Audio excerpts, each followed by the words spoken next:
Alright guys, welcome back. So today I want to do a video review on the ScaleAuto Peugeot 208. It's a rally car, obviously. This is part of ScaleAuto's R series. So yeah, this is actually my first ScaleAuto. I bought it primarily because I wanted to get a rally car for our rally class. We like to run rally cars that have some kind of have competed in some sort of rally, whether it be WRC or what have you. This is now the third rally car that I own. The other two that I bought have not been great, so I haven't had great success with the rally cars. This one, out of the box, not great. I'll go over that a little bit further in the video, but as it sits now, I did get it to a point where I like it. It is quite fast and competitive against the other rally cars that are generally ran, like SCX rally cars. Here at the home track, it actually handles, it's a little interesting. It is kind of tail happy, but it doesn't have a lot of power. So you can actually kind of just slide it around. So it just always seems like it's kind of like in like a constant drift. Probably not the fastest, but it is fun to drive. It handles quite well. Like, it doesn't come off at least at the home track, it doesn't come off very easily. It stays in the slot, and yeah, you can drive it very hard, very aggressive, and yeah, you don't really run into too many issues. I would like it to be a little faster top end wise. I think it's geared a little bit on the low side, so it's more for like quick bursts of acceleration, because like especially at the club track, the straightaway is quite long and it just runs out of steam. So it feels slow, but everywhere else, like in the corners and the short straights, it's kind of quick because of the gearing. But yeah, let's take a look inside. So one thing you might notice right off the bat is I did change the motor. So I put in a Team Slot motor. This is, I think, 20,000 RPM as opposed to the motor that it comes with, which is 18,000. I think the gearing is kind of really the bigger issue. So changing the motor didn't make too much of a difference. It was a little faster, not much. I think it was maybe only a couple of tenths, if I remember correctly. I did change the front wheels and the back wheels. The back wheels are just NSR tires, the super grips.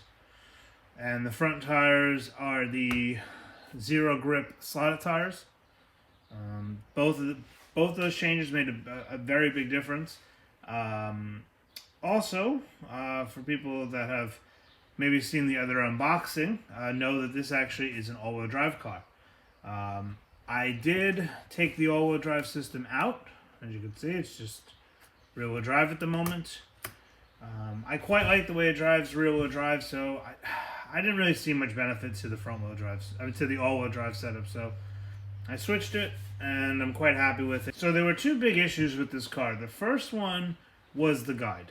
So I changed over the guide. So this is actually running an NSR guide, and I changed over the braids as well. You can see now it's very nice. Snaps back and forth, stays in the middle. It's quite nice now.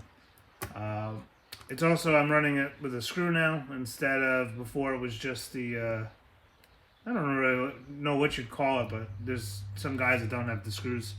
So change it to one that uses a screw instead. The guide that was in there was so difficult to get out, I actually ended up just cutting it. So it didn't really have much side-to-side movement. It didn't have much up and down movement. I did try filing out the hole a little bit to make it smoother, but I just couldn't get it to a point where I liked it.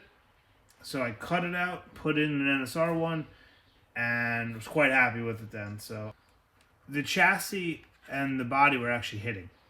So like you can see now, I can go like this. I can shake it back and forth. It goes up and down. Whereas before it would go down or go up, let's say, and it would catch. So it wouldn't rock back and forth smoothly like this. And I didn't like that. Whether it was causing an issue or not, I don't know. But if you watch many videos online with slot cars where people are tuning them, you don't want that. So I wanted it to be smooth and not foul when I moved the chassis back and forth within the body. So I ended up dremeling and shaving and filing a lot of the plastic chassis off so it wouldn't actually catch on the body. So the guide and then also doing the filing were the two biggest things that I had to change on the car. And then followed by tires, which, I mean, honestly, unless you're buying an NSR car, I think most people would probably change the tires. I think most, even with cars like Slot.it, they end up changing the tires. I didn't find much difference in the motor, so I won't really include that. I think changing the gearing would make a big difference, so I probably need to invest some money and get some different gears to test with this car. But as it sits right now, like I said, I am quite happy with it. So, last but not least, before we move on to track testing, let's go over the body. It's quite nice looking. I mean, it's nothing fancy, but it's nice enough. So, I don't know. Seems fine. And it did happen to come with a little wing that sits on the back like this. Unfortunately, I broke it pretty much right away. Like, I was just kind of working on it. I think it just kind of, hit the palm of my hand and just snapped right off.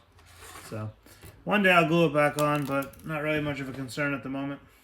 Alright, and just like in the other review with the 917, we'll go ahead and track test this car now. So we'll do 10 laps in this car, 10 laps in all my other cars, and we'll see how this one ranks against all the other cars. So let's get to that. Before we get to the track test, I wanted to do a quick recap of the 4th round of the Mini Championship that happened this Monday. So, yeah, so it was actually a very strong showing for me. It was 104 laps total, which is my best. Last week was 103. I had 226 laps, same as last week. This time I was actually able to get my first 10-second lap under race conditions. I was actually did a few of them, so I was able to get 10-second laps a couple of times on 2 different lanes, which is great. One thing I did notice is everyone in the club just seems to be getting faster. A lot of us ran 10-second laps. A lot of us got into the 26s.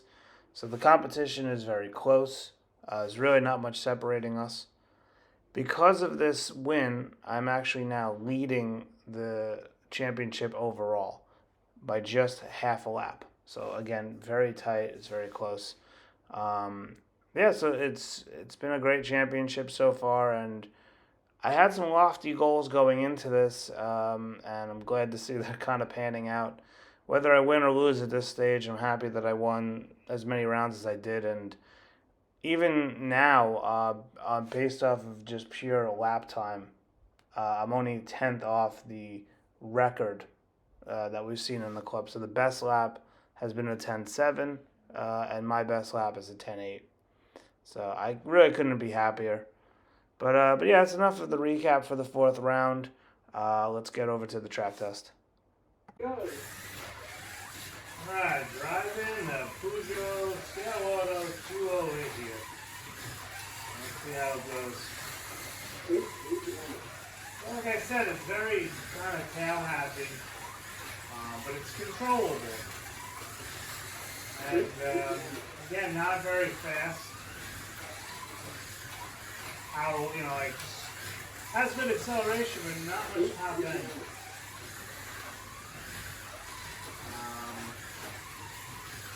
But this car has surprised me. It's fun to drive and handles well. I'm happy with the purchase, and it's much faster than my other rally cars. So all in all, it's a good buy.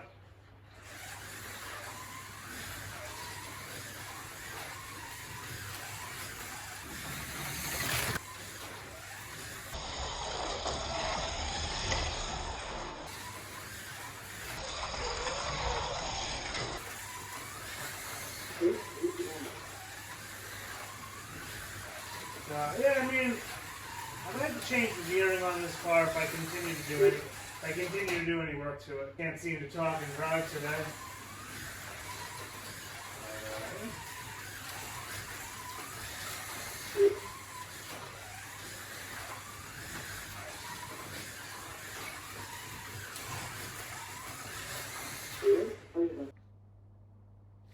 Alright, let's take a look at the results here. So it finished 11th out of 14. Now, technically it's 11 out of 15. My other rally car, the Team Slot.it Audi Quattro, is not working at the moment. I ended up taking the engine out of it to put in this car, as you saw. So I probably won't be running that car for a little bit. But yeah, 8.3, not too bad. Right in between the two BRM cars, so that's pretty respectable. The SCX Ken Block car, probably the nearest kind of competitor in terms of kind of class. 8.7, so like, that car is actually quite powerful. Like, it has some good top end speed, but it handles terribly. So the ScaleAuto not only is faster, it's more consistent as well. So it's just a better car to drive all around. So yeah, after a bit of tweaking, it's honestly the best rally car I have. Very happy with the purchase, and like I kind of said before, it's just a fun car to drive. Not the fastest, but it is fun. Hopefully I will continue tweaking it, change the gearing on it, possibly put in a different motor as well, and just get it to go even faster. But yeah, pretty happy with it. So, all right, I think that's going to do it for this one. So make sure you get subscribed so you don't miss any of the upcoming reviews. And thanks for watching, and I'll see you in the next one.